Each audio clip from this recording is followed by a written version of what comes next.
It always starts the same way. She looks at you, not for who you are, but for who she imagines you could become. You can feel it in her gaze, can't you? That glimmer of hope. Or is it hunger? It's like you're being seen, but not really. What's happening is deeper. You're being measured, evaluated, scanned like a blank canvas, waiting for her to paint her masterpiece. But here's the secret. That masterpiece isn't you. It never was.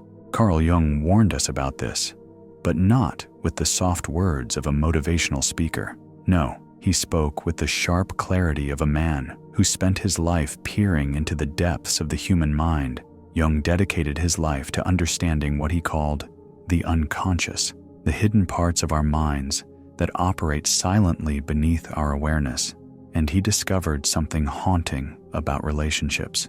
Most people don't fall in love with each other. They fall in love with the idea of each other, the fantasy, the projection. And the strangest part? Most of them don't even realize they're doing it.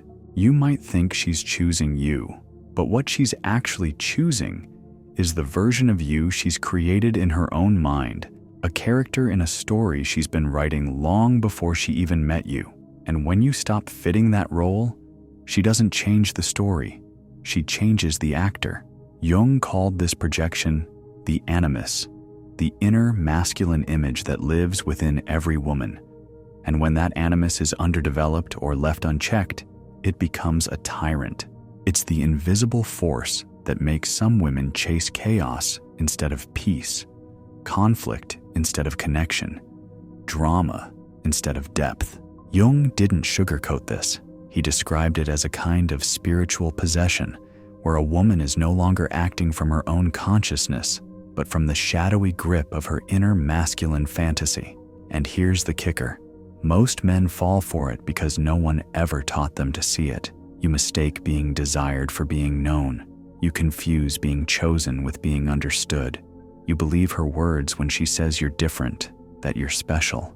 But the truth is, you're just the latest face she's cast to play a role she's been rehearsing her entire life. When the illusion shatters, when the fantasy collapses, you're left feeling confused, betrayed, humiliated, wondering what you did wrong. But here's the truth. You didn't do anything wrong. You just stopped being convincing in her story. Jung warned that the only escape from this psychological theater is through a process he called individuation, the lifelong journey of becoming whole within yourself. And here's the hard truth. Most men never start that journey. Why? Because we've been trained to chase approval, to seek validation, to allow others to define our worth. We mold ourselves to fit the script instead of writing our own. And as long as you do that, you will keep playing the same role over and over, getting replaced every time the narrative shifts. Individuation isn't glamorous. It's brutal. It means confronting every part of yourself you've buried, the weak, the insecure, the broken. It demands you stop blaming women for not seeing you and start seeing yourself. Because here's the real truth. You don't become a man by being chosen. You become a man by choosing yourself. You don't earn your worth through her affection. You earn it by standing alone, fully awake, fully responsible, fully alive. A man who has faced his own unconscious can't be seduced by projection. He's no longer a puppet in someone else's story. He's the author of his own reality. Jung observed that the greatest tragedy for modern men isn't that they are rejected. It's that they willingly shape themselves into whatever they believe will be accepted. You call it compromise, you call it partnership, you call it love. Jung called it self-betrayal. He warned that men who refuse to confront their own shadow become slaves to feminine projection, bending themselves into shapes demanded by women who don't even understand their own desires. You stop being a man and start being a mask, smiling, nodding, agreeing, performing, until you forget who you were before you put the mask on. And women, they sense this. Oh, they sense it far more than you realize. The very things you think will make her love you, obedience, predictability, availability, are the things that make you invisible. Because the feminine instinct isn't drawn to comfort, it's drawn to mystery, to strength, To the man who is unapologetically himself, the path to individuation is lonely, terrifyingly lonely. You begin to see the masks people wear, the games they play, the lies they tell to feel safe.